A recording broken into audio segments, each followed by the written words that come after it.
Voilà. Alors, comme c'est la paracha de Shlach, d'abord on parle à la fin de la paracha, on parle d'un monsieur qui s'appelait Tzlofrad et qui a coupé des arbres pendant Shabbat. Il a coupé les Mekoché Shotsim, on l'appelle. Il a coupé les arbres et il a été condamné à mort. Et on dit qu'il a fait exprès pour que les gens sachent que bien qu'ils ne rentrent pas en Eretz Israël, alors ils ont dit puisqu'on ne rentre pas en Israël, donc il n'y a pas de mitzvot. Tout s'arrête. Donc, tout ce qui a été dit avant, c'est nul. Donc, ils ont dit, il n'y a pas de Shabbat non plus. Et à ce moment-là, donc il a fait exprès, c'est ce qu'on nous raconte dans le Midrash et le Zohar, il a fait exprès de transgresser Shabbat il a donné sa vie pour qu'on voit que, bien qu'ils resteront dans le désert, ils ont les mitzvot qui restent sur leur tête. Et donc il a été mis à mort pour avoir transgressé Shabbat. Donc puisqu'on parle là-bas qu'il a coupé des arbres, on va parler de ce problème-là. Un des 39 travaux de Shabbat, c'est de ne pas ni planter, ni récolter. Alors, comment ça marche dans la maison, par exemple? Alors, on te dit, tu as dans la maison, tu as un pot. Un pot de plantes ou un pot de fleurs. Alors, en général, on fait une différence. Si le pot, il a un trou, on l'appelle Hatzitz Nakouv, s'il a un trou, ou s'il n'a pas de trou. Ça veut dire quoi? Donc, on dit que s'il a un trou, ça veut dire qu'il est relié directement avec le sol. Et donc, c'est sûr qu'il va se relier avec sa source, avec le sol. Alors, dans ce cas, évidemment, on n'a pas le droit de... C'est comme si on cueillait directement du sol. Mais les Haramim, ils ont fait la même interdiction, même si le pot, il n'est pas troué. Donc, quand on a un pot avec de la terre dedans, qui est par terre, même si on est en étage, ou même s'il y a des dalles sur le sol, alors on estime qu'on n'a pas le droit de toucher ce pot, même s'il n'est pas trou, même s'il est fermé. D'accord? Pourquoi? Parce qu'on dit que, fermé ou pas fermé, le pot, dès qu'il y a de la terre dedans, il prend sa vitalité de la terre qui est en dessous. D'accord? Et maintenant, évidemment, on n'a pas le droit donc ni de couper quelque chose qui est un végétal qui sort de ce pot. Et même, ça va plus loin. Si vous avez dans un aquarium, vous avez, des fois dans les aquariums, il y a des espèces de plantes qui poussent autour. Alors tu vas dire, ben, c'est rien, c'est pas lié au sol. Bien que ce soit lié, ça pousse dans l'eau autour de l'aquarium, on n'a pas le droit de cueillir ça Shabbat, même pour nettoyer par exemple.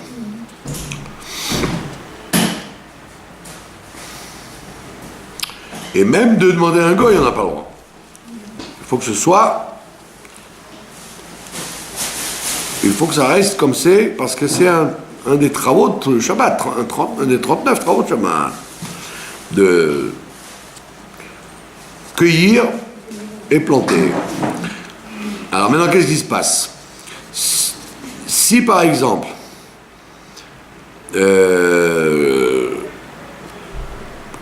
quelqu'un a soulevé ce ce pot,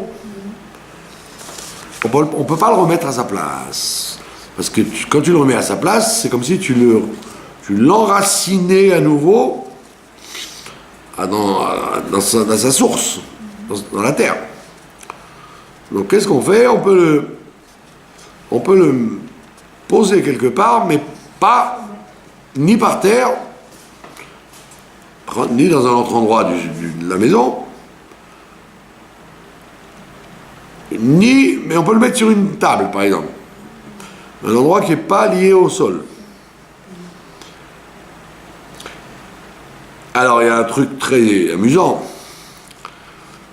Parce qu'on dit que les plantes, elles prennent de la terre qui est en dessous, même si c'est à travers un balcon. Les gens bien pensants vont te dire qu'est-ce que c'est que ces histoires que les Chachamim ont été inventées.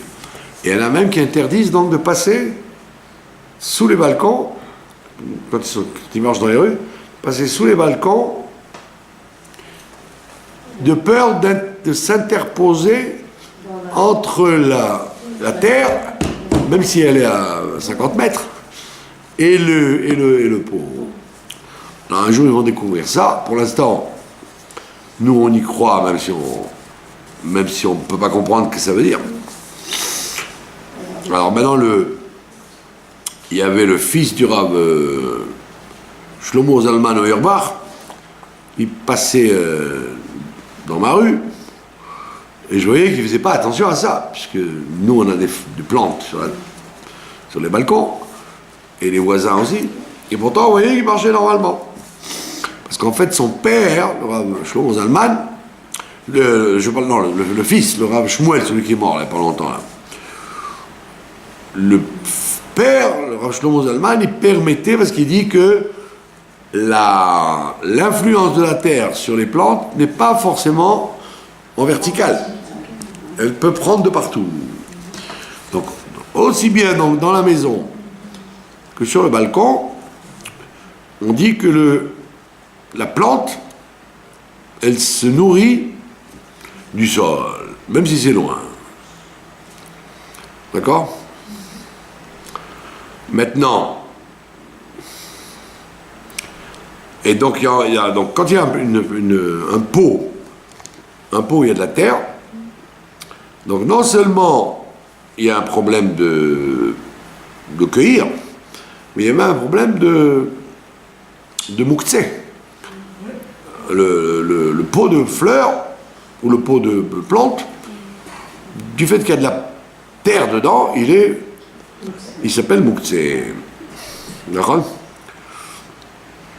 Et à plus forte raison, si on lui a consacré un endroit particulier, qu'on ne doit pas le bouger de là-bas. Alors, qu'est-ce qu'il y a d'autre encore ? Alors, on est très marmire là-dessus. Si quelqu'un donc a soulevé le pot, s'il n'a pas un endroit où le mettre, une table, un buffet, etc., il est obligé de le mettre entre deux chaises, pour qu'il soit ni sur le sol, ni accroché quelque part. Et on a dit, on ne fait même pas la différence s'il y a un trou ou pas. Parce que quand il y a un trou, on comprend que tu dis ça s'accroche. Même quand il n'y a pas de trou, on ne le permet pas. Bon, tout ça, c'est dans le cas d'un pot avec de la terre. Et il y a une différence avec un vase. Si c'est un vase où il y a de l'eau, alors c'est différent. Donc, parce que là, le vase avec les fleurs, c'est pas mouktsé. Ça, c'est pas mouktsé. Vous avez le droit de déplacer le vase, s'il vous dérange sur la table ou vous avez peur qu'un enfant il donne un coup de dent dans le couloir, alors vous avez le droit de le déplacer et le mettre dans un endroit qui vous convient. Parce que c'est différent, parce qu'il n'y a pas de terre, il y a de l'eau. Si par exemple quelqu'un vous offre un bouquet de fleurs, il vient un Shabbat ou Yom Tov, au lieu d'apporter une bouteille de vin hyper classique, il dit tiens, je vous ai offert un bouquet de fleurs. Alors, ne lui faites pas honte, vous prenez sur vous de faire acquisition du bouquet de fleurs après Shabbat, parce que Shabbat on reçoit pas de cadeaux, de peur qu'on en vienne à l'époque de créer un contrat. Bon.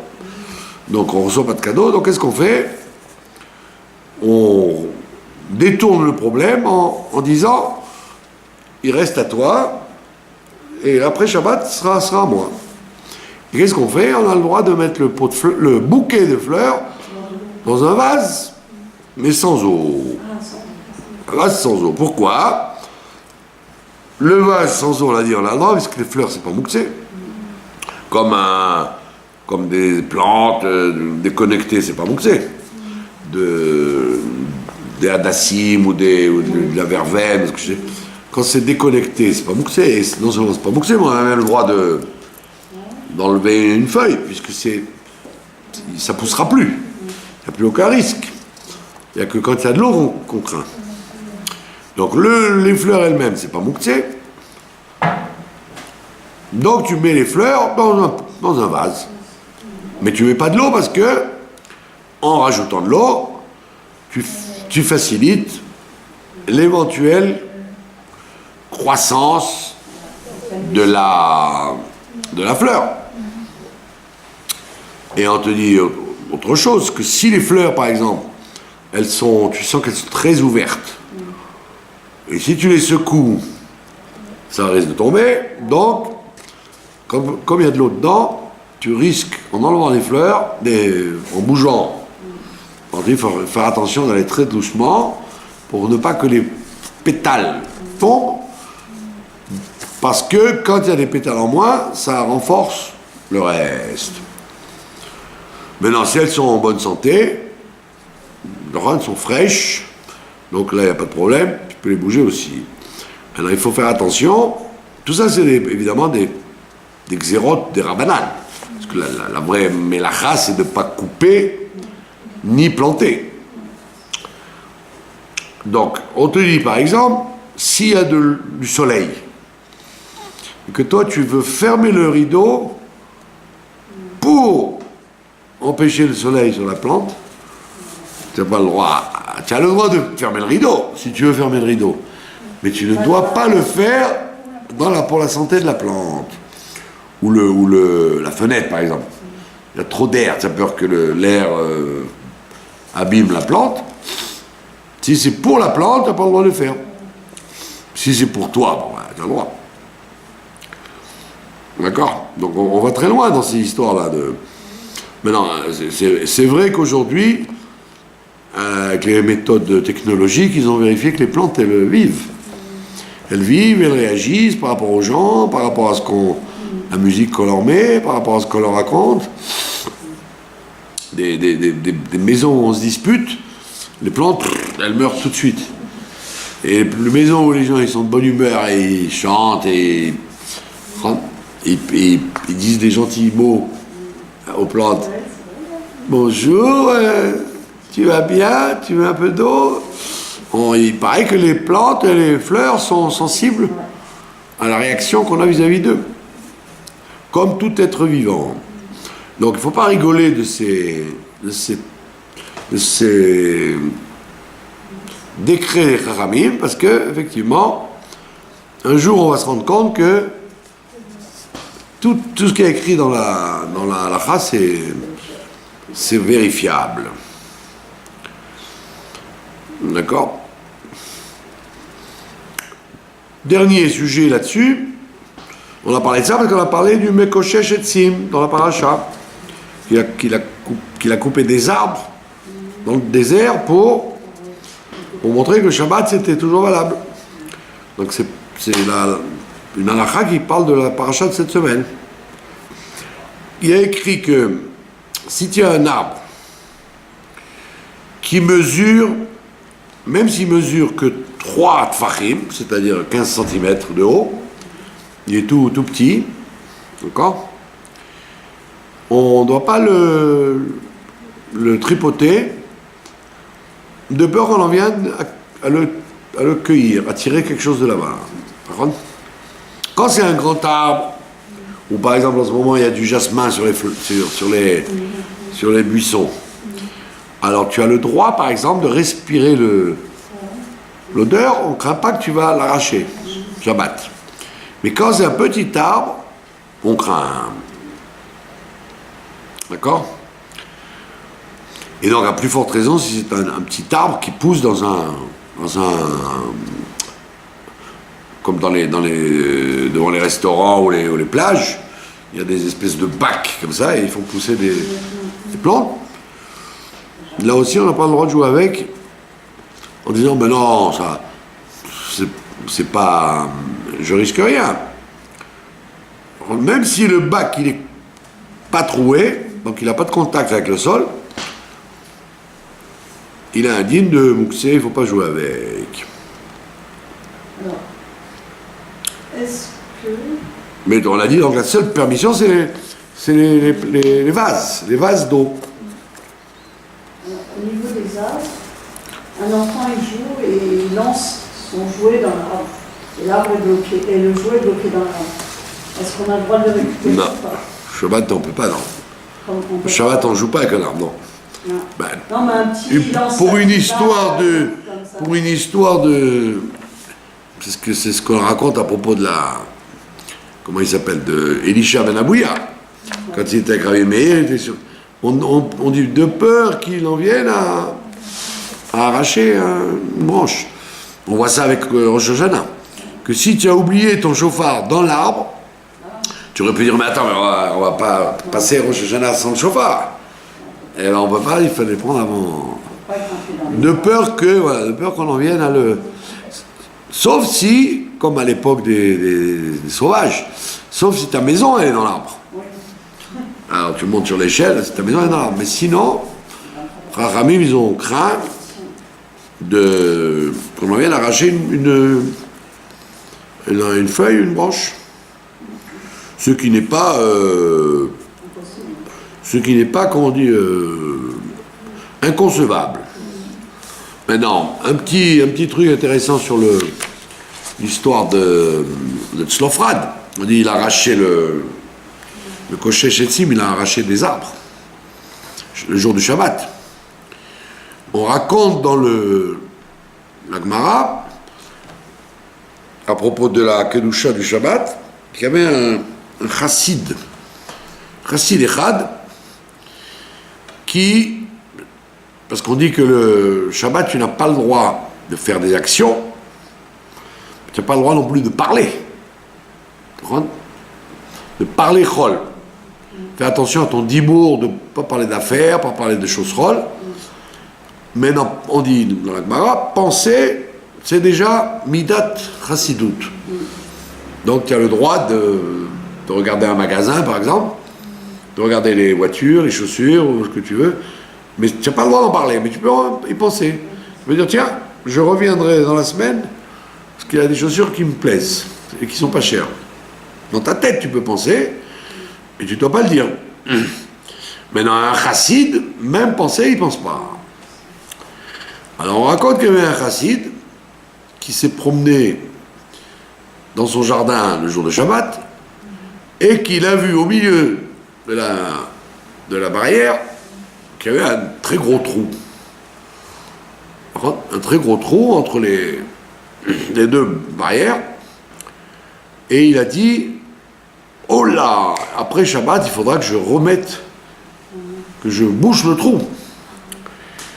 Et comme il a pensé à ça, il a dit, je suis chassid, le fait d'avoir pensé, je réparerai jamais le trou. Je laisserai comme ça le trou. Et on dit, la Gemara a dit, pour le récompenser, il a eu un caprier qui est sorti, qui a poussé justement à l'endroit où, s'il avait bouché, ça ne serait jamais poussé. Comme il a laissé le trou, un caprier a poussé, Et un caprier, c'était la parnassa d'un homme. Pourquoi? Parce que dans le caprier, tout est mangeable. Le bois, les câpres, les feuilles, les tiges. Oui, les Italiens, ils mettent ça dans les huiles à pizza. Ils mettent des branches, des câpres pour la cuisine. Donc c'est un arbre qui a quatre productions, le bois, les feuilles, les écorces et la câpre elle-même. Et donc celui qui avait un caprier à l'époque, il pouvait avoir une parnassa parce que tout se vendait et ça repousse très vite. Pourquoi? Parce qu'il a pensé que j'aurais pas dû penser réparer pendant Shabbat, donc je me punis de ne pas réparer. Et Dieu l'a récompensé. Et on dit qu'un caprier, ça se dit tzlaf. Tzlaf. Et on dit que ce chassid, c'était le Gilgul de Tzlofrad. Tzlafrad. C'était son Gilgul, et comme il avait fait exprès de couper l'arbre pour que les gens sachent qu'on n'a pas le droit de transgresser Shabbat, donc il a donné sa vie pour ça, parce qu'il a été condamné à mort.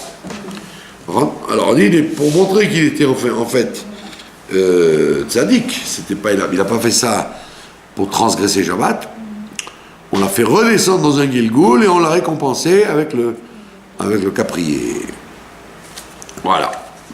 Donc tout ce qu'on a vu, c'est donc des halakhot concernant l'interdiction de planter et de cueillir pendant Shabbat.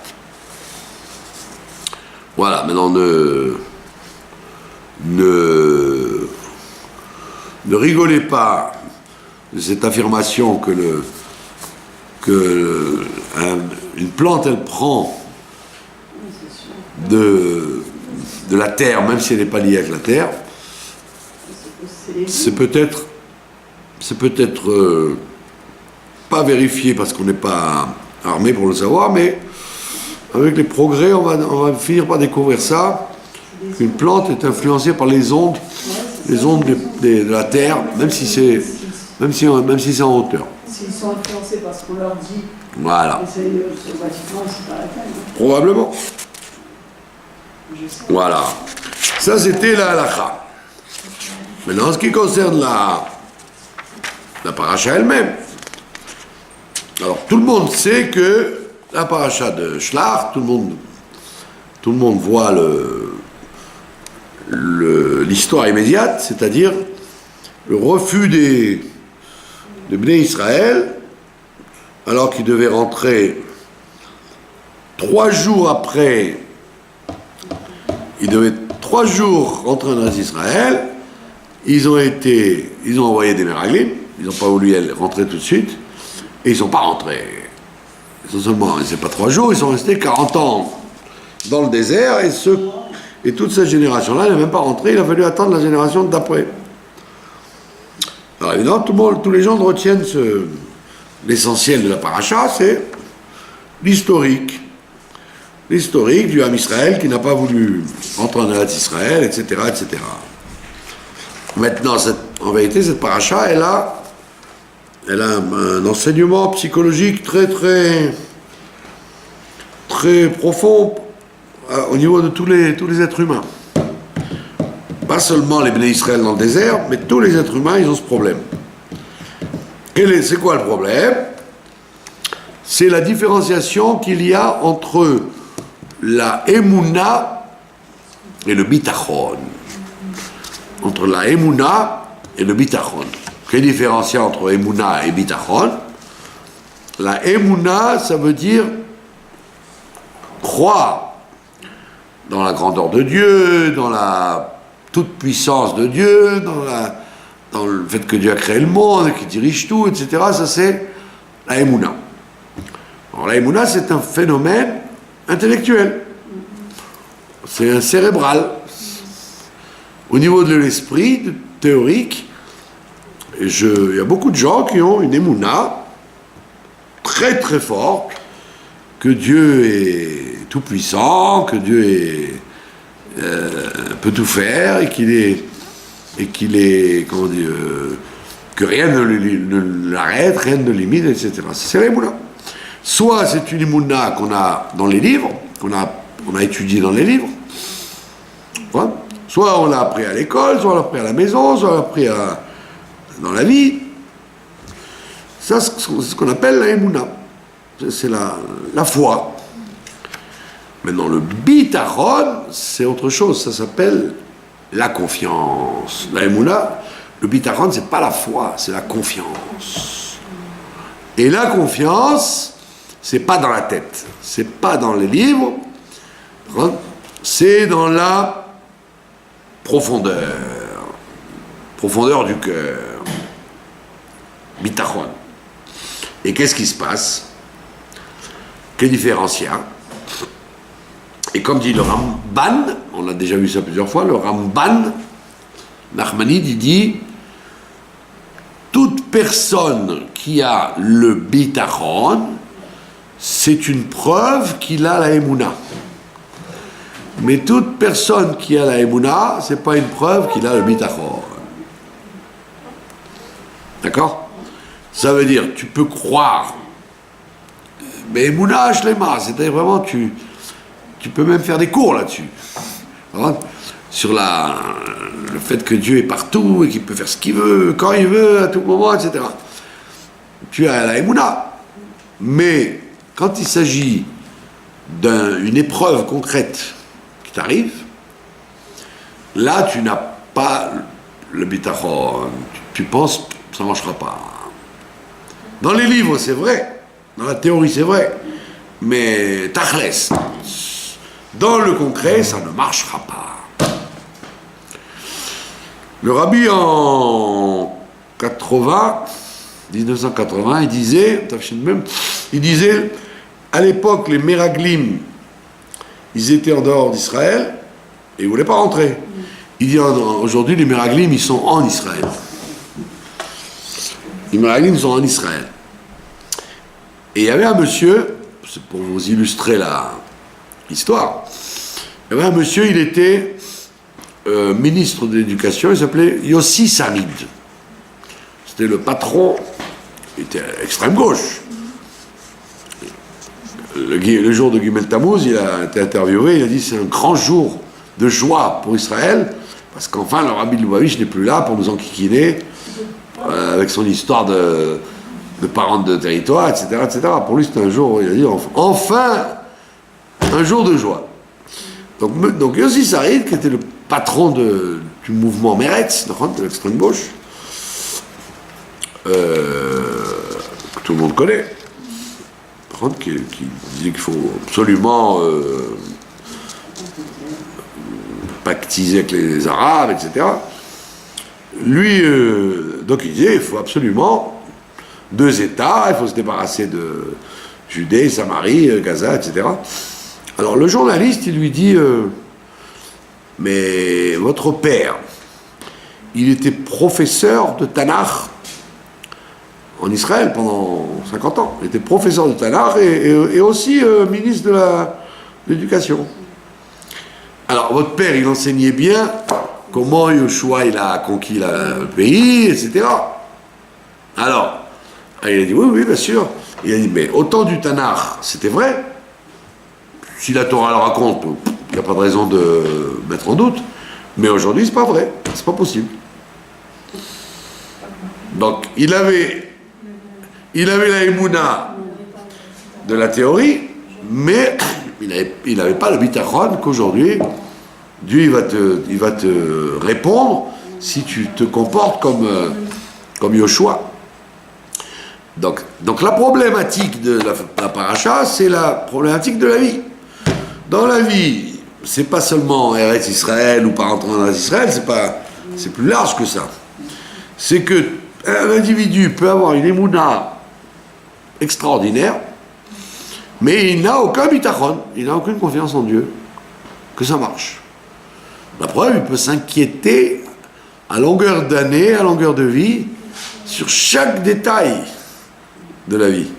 Et pourtant, il a la émouna. Il fait Kriyat Shema, et il a même après appris ça à la maison, à l'école. La vie lui a appris que Dieu il peut tout et que Dieu il est pas limité. Mais dès qu'arrive l'épreuve du concret, dès qu'il va avoir une occasion de vérifier ça sur le terrain, il n'a plus aucun bitachon. Il se rend malade et il s'inquiète. Alors maintenant, qu'est-ce qui se passe? On voit la différence entre le comportement de Dieu ici et le comportement de Dieu à la sortie d'Égypte. À la sortie d'Égypte, Dieu il dit à Moshe, au départ, il lui dit, tu vas leur montrer des signes. Au Bnei Israël, avant d'aller chez Pharaon, tu vas donc montrer un signe. Alors le signe c'est quoi? Que le bâton se transforme en serpent, etc. Alors Dieu lui dit à Moshe, s'ils ne croient pas dans le premier signe que tu leur fais, ils croiront dans le deuxième signe. Donc à l'avance, avant de se présenter devant le Sanhédrin et les Bnei Israël, Dieu il lui dit, voilà, montre-leur un signe, et s'ils ne croient pas dans le premier signe, amène-leur au deuxième signe. Et après ça marchera, ils commenceront à croire. Et effectivement, il y a les plaies, il y a les 10 plaies, il y a la mer Rouge, etc., etc. Maintenant ici, qu'est-ce qu'il fait le bon Dieu? Dès qu'il apprend, entre guillemets, qu'ils ne veulent pas rentrer en Israël, qu'ils n'ont pas confiance, les explorateurs, qu'est-ce qu'ils ont dit les explorateurs? Ils ont dit c'est pas possible, c'est pas jouable, impraticable, donc on n'y va pas. Et à ce moment-là, le bon Dieu il dit, je vais les exterminer et je vais recommencer tout avec toi, comme j'ai promis aux ancêtres. Donc j'ai obligé de respecter ma promesse. Donc je commence avec toi, mon cher Rabbeinu, je refais tout à zéro, eux je les extermine. Alors on dit pourquoi là-bas, à la sortie d'Égypte, il a toléré. S'il ne croit pas dans le premier signe, il croit dans le deuxième signe. Et là, pourquoi il n'a pas dit à Moshe, tu sais quoi, je vais leur faire encore un signe, et ils vont croire. Il dit non, il dit ça y est maintenant, avec tous les preuves que vous avez eues. Aaron, toutes les preuves que vous avez eues depuis plusieurs années, de la sortie d'Égypte. Vous avez vu la destruction de l'Égypte, vous avez vu la manne, et le puits, et le Matan Torah, et la mer Rouge, et les nuées, et les cailles, comment dire en hébreu, malo. Qu'est-ce que vous n'avez pas vu? Et vous continuez à dire, non, Dieu ne pourra pas là-bas, dans le désert il a pu, mais là-bas il ne pourra pas. Alors là, non. Ça veut dire un manque de bitachon tellement fort, alors que c'est pas que vous aviez eu la émouna, la foi que Dieu il peut, vous l'avez vu, vous l'avez vécu, et vous en vivez à chaque instant, de ce que je fais à chaque instant avec vous. C'est pas la preuve, c'est que à longueur de journée, ils vivaient par miracle. Tout était miraculeux dans le désert. Donc vous n'êtes pas d'accord de croire que même en Eretz Israël, ça va continuer, il n'y a pas de réparation pour ça. Ça veut dire que le bon Dieu, il te dit, tant que tu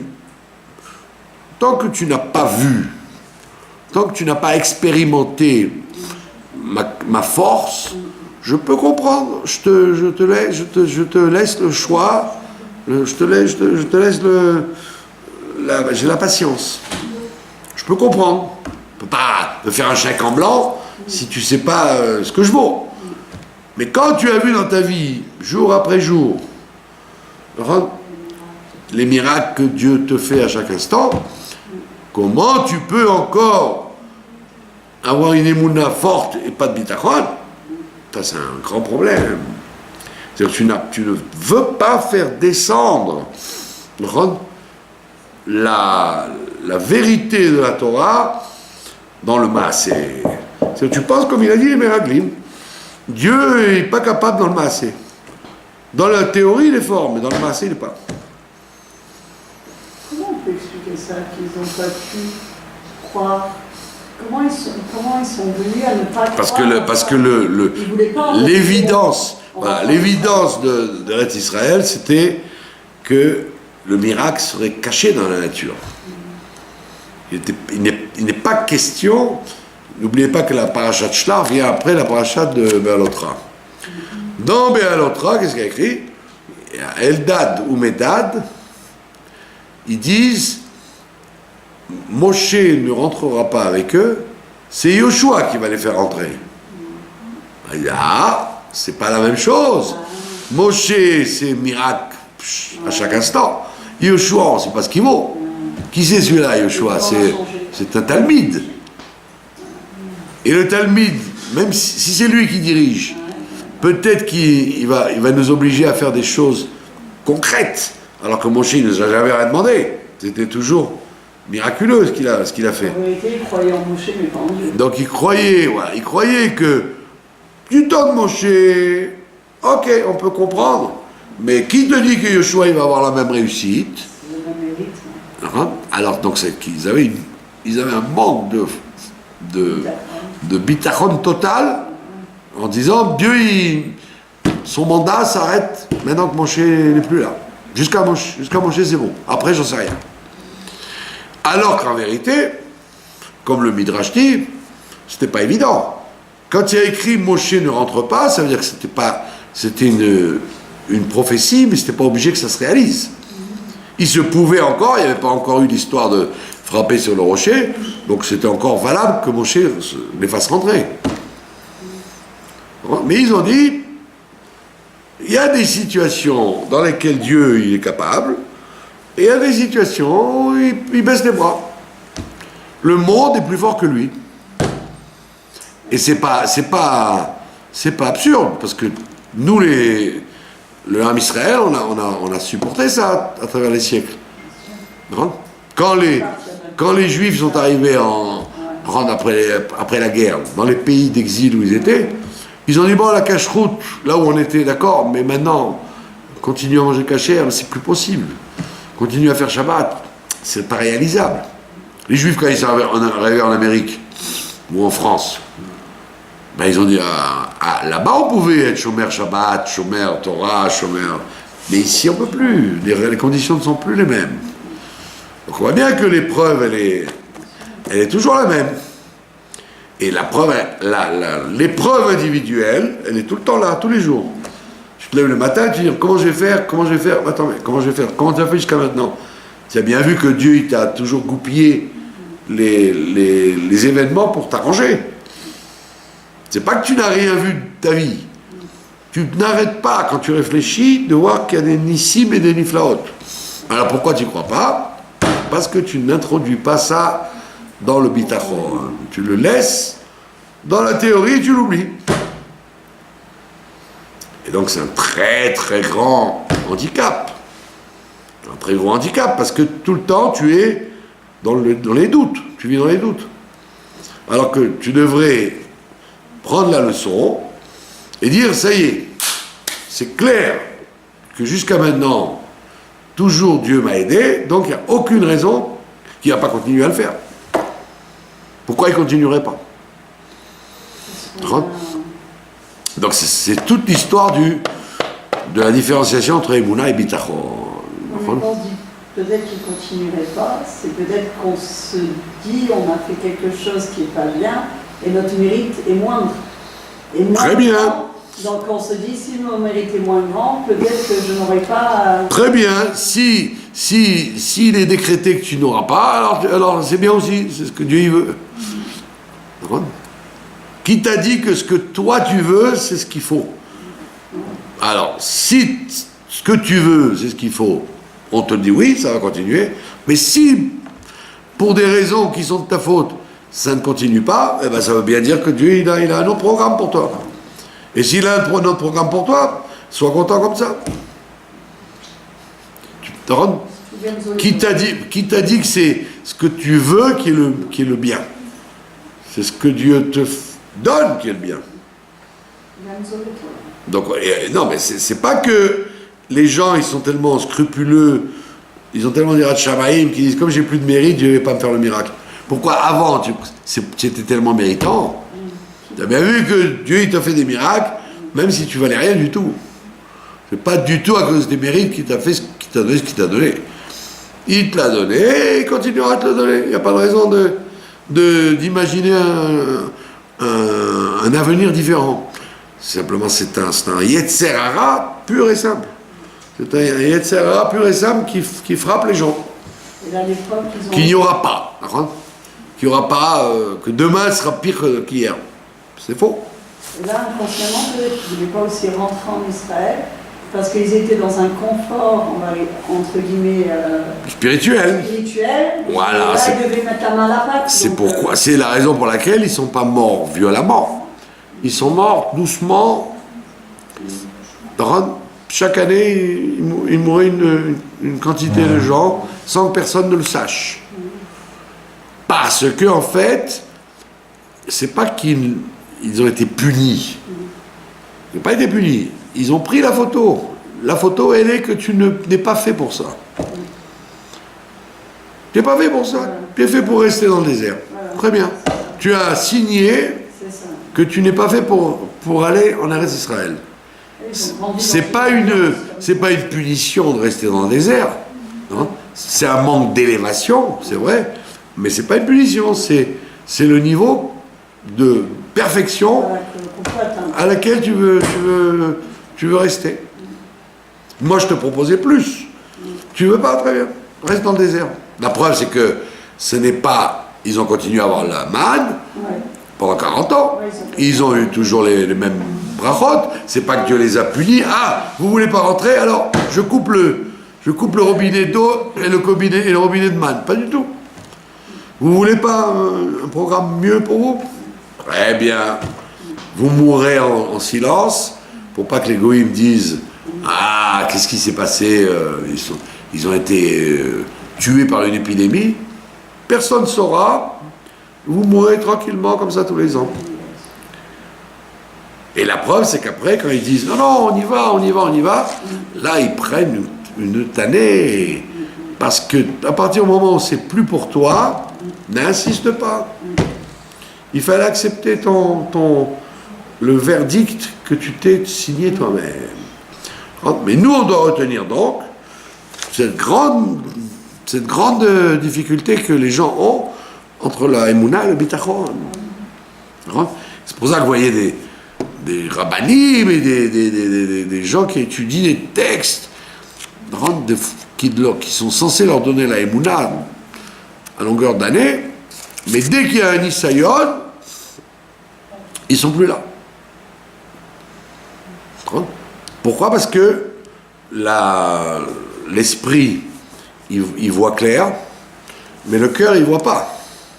Le cœur, il a d'autres yeux que les yeux de l'esprit. Donc, ça veut dire que quand tu es pnimi, quand tu es profond, tu prends la morale de ce qu'il y a eu avant. Tu prends l'enseignement. Alors, la plupart des êtres humains, juifs ou goy, droite ou gauche, religieux ou athées, ils ne prennent pas d'enseignement de ce qu'ils vivent. Les gens restent avec leur conviction toute leur vie. Au contraire, vous voyez bien que la plupart des êtres humains, tout ce qui se passe les confirme dans ce qu'ils sont. C'est très rare de voir des gens qui changent. Ils disent j'ai bien réfléchi, j'ai changé. Pas du tout. Les gens ils te disent tu as pris une claque? Ben oui, justement, parce que j'ai pas fait assez dans ce domaine. Au lieu de dire tu as pris une claque, donc change, donc je pense autrement. Non. Je continue dans mon trip de droite, de gauche, dans tous les domaines, c'est comme ça. Ça veut dire quoi? Ça veut dire que la Torah et l'expérience, surtout, ne changent pas forcément les gens. Le Nisayon, l'expérience et l'épreuve, des fois, peut passer absolument pas du tout, peut glisser sur la personne. Comme j'ai dit un million de fois. Dans le Birkat Amazon des autres groupes, pas chez Chabad, mais chez les autres, à la fin du Birkat Amazon, ils disent Nahar Haïti, Gam Zakanti, j'étais jeune et j'ai vieilli, et je n'ai jamais vu un pauvre, un tzaddik manquant de pain. Donc tous les autres Nusraot, ils disent ça à la fin. Nahar Haïti, Gam Zakanti. Chez Chabad, on ne le dit pas, on s'arrête avant. Allez demander pourquoi ils ne l'ont pas mis. Mais vous voyez bien que cette phrase-là, que tu répètes tout le temps, j'ai été jeune et j'ai vieilli et j'ai vu toujours qu'il y a du pain. On voit que les êtres humains, tout le temps, ils tombent dans l'épreuve de la parnassa. Comment je vais faire demain? Comment vais-je faire demain? Pourquoi? Parce qu'en réalité, la vie, elle est passée sur eux, mais elle ne les a pas changés.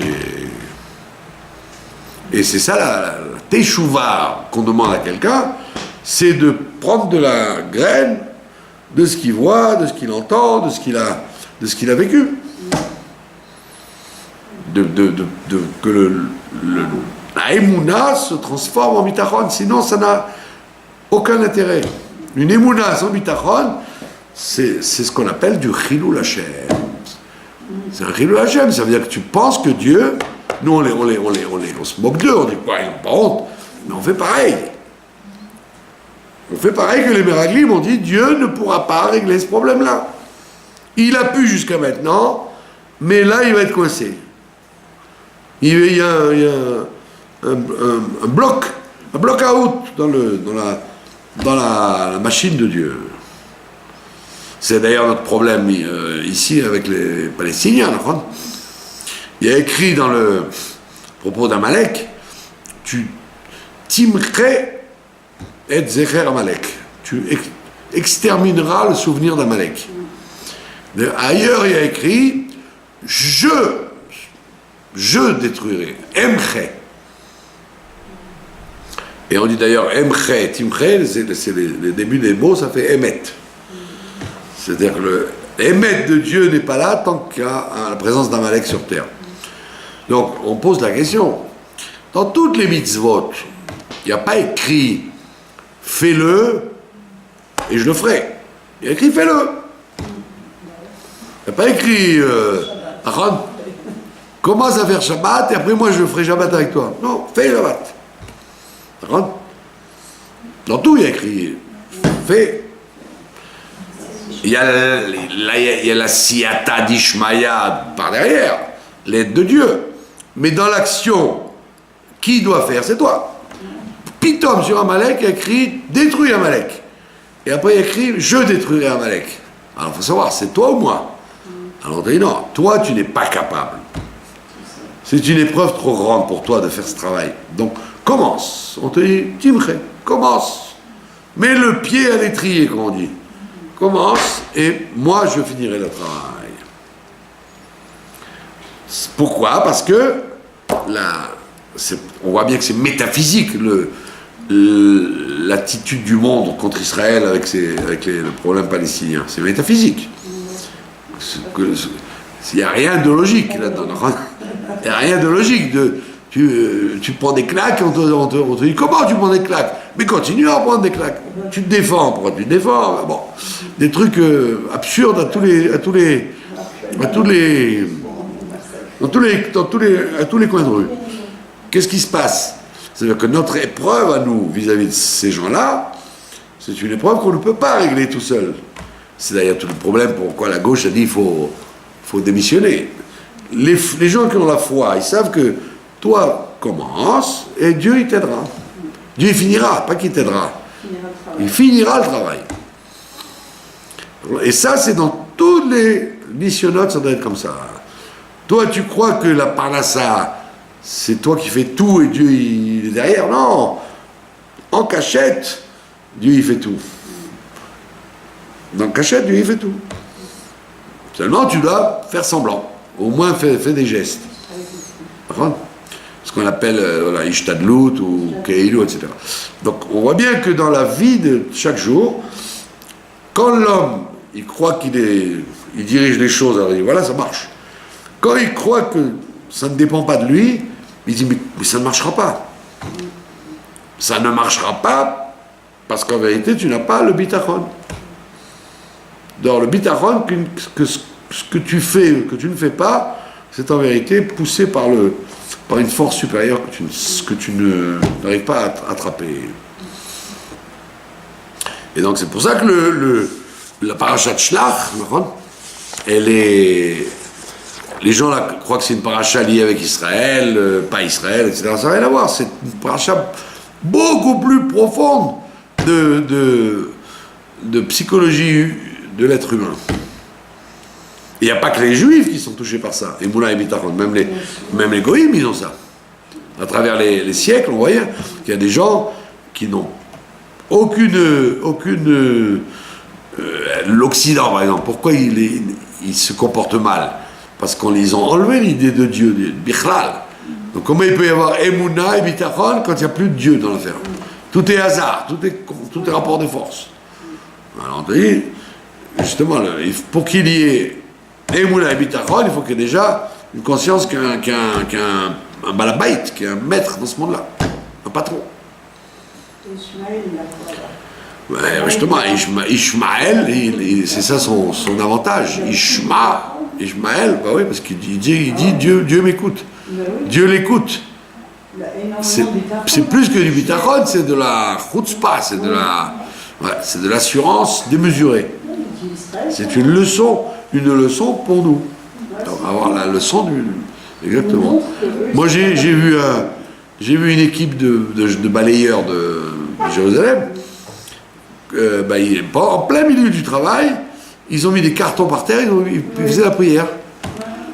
Ils ont mis le camion à côté et ils ont fait la prière. Alors, nous, on n'ose pas faire ça. Moi, j'avais un parent qui surveillait la viande en Chine. Le patron de l'abattoir, c'était un musulman, chinois. Ouais, musulman, un chinois converti à l'islam, quoi. Et il arrive avec son tapis, et il lui dit, bon, t'as fini de travailler? Il dit, oui. Il dit, bon, alors, d'accord. Il sort son tapis, il commence à prier dans l'abattoir. Alors que toute l'équipe, ils allaient dans les chambres à côté pour faire la tfila, discrètement, non. Et lui, pas du tout, il a mis le tapis par terre. Voilà, donc il faut apprendre. Il faut apprendre à avoir du bitachon. C'est pour ça que l'éducation au bitachon, c'est une éducation qu'on doit donner très très tôt aux enfants. Mais pour qu'on leur apprenne le bitachon, il faut qu'on en ait nous-mêmes. Il faut qu'on soit pétri de confiance en Dieu. Quand quelqu'un n'a pas de bitachon, eh bien, Dieu lui montre sans arrêt qu'il fallait en avoir. Parce que vous auriez pu dire, mais Dieu il ne se fatigue pas avec nous. Il devrait se fatiguer, non? Avec les années qui passent, et tu es toujours le même individu. Et justement, le bon Dieu est très patient parce que c'est l'épreuve même de l'existence humaine, d'avoir une confiance en Dieu. Confiance inébranlable, comme on dit. Voilà, donc que Dieu fasse qu'on soit des bons élèves, comme Yeshua et Caleb, et qu'on ait un grand bitachon, et automatiquement, ça change toute la vie. Toute la vision qu'on a sur la vie, et ça change le regard qu'on a sur les gens, et sur les choses, etc. Et automatiquement, on sécrète de l'optimisme, pas artificiel, mais de l'optimisme réel. En disant, voilà, preuve A plus B, que Dieu respecte ses engagements et qu'il ne déçoit pas les gens qui croient en lui, qui ont confiance en lui. Voilà. Pas de questions. Tout ce qui se passe les confirme.